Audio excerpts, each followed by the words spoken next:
Hello মা। হ্যাঁ, আমার শ্বশুর বাড়ি থেকে না আমাকে রান্না করতে বলছে, কিন্তু আমি তো জল গরম করা ছাড়া আর কিচ্ছুই জানি না। পায়েস বানাতে বলছি, কি করে বানাবো? হ্যাঁ আচ্ছা, প্রথমে দুধ গরম করব। আচ্ছা, তারপর দুধের মধ্যে চালটা দিয়ে দেবো। আচ্ছা ঠিক আছে মা, তুমি লাইনে থাকো, আমি কিছুক্ষণ পর পর তোমাকে জিজ্ঞাসা করছি, ঠিক আছে? দূর, ভালো লাগে না। এখন বলছি নাকি চা বানাতে, মানে আমি বুঝি না, আমি এবারে বউ এসেছি নাকি চাকরানি, সবাই শুধু এটা করো ওটা করো। এখন আমি কিভাবে বানাবো লাল চা? কিন্তু আমি তো দুধ চা বানাতে পারি, লাল চা তো আমি পারি না। মাকে ফোন করি। হ্যালো মা। হ্যাঁ, এরা না আমাকে আবার চা বানাতে বলছে, কিন্তু কিভাবে বানাবো আমি লাল চা?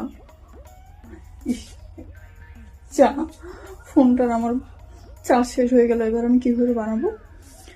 আচ্ছা, দুধ চা তো দুধ দিয়ে বানায়, তাহলে লাল চা আলতা দিয়ে বানায়, তাহলে তো লাল হয়, তাই না?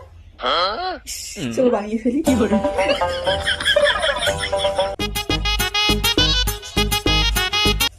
হ্যালো মা। হ্যাঁ, আমার শ্বশুরি না আজকে আমাকে বড় বড় চোখ করে দেখছিল। না না, আমি কিচ্ছু করিনি তো। হ্যাঁ, আমার শ্বশুর মা আমাকে বলেছিল, বৌমা এটা তো তোমার বাপের বাড়ি না, এখানে থাকতে গেলে কাজ করতে হবে। তার জন্য আমিও বলেছিলাম আমার শাশুড়ি মাকে, যে শাশুড়ি মা এটা তো আপনারও বাপের বাড়ি না, তাহলে আপনি ঘরটা পরিষ্কার করে দিন, আমি রান্নাটা করছি।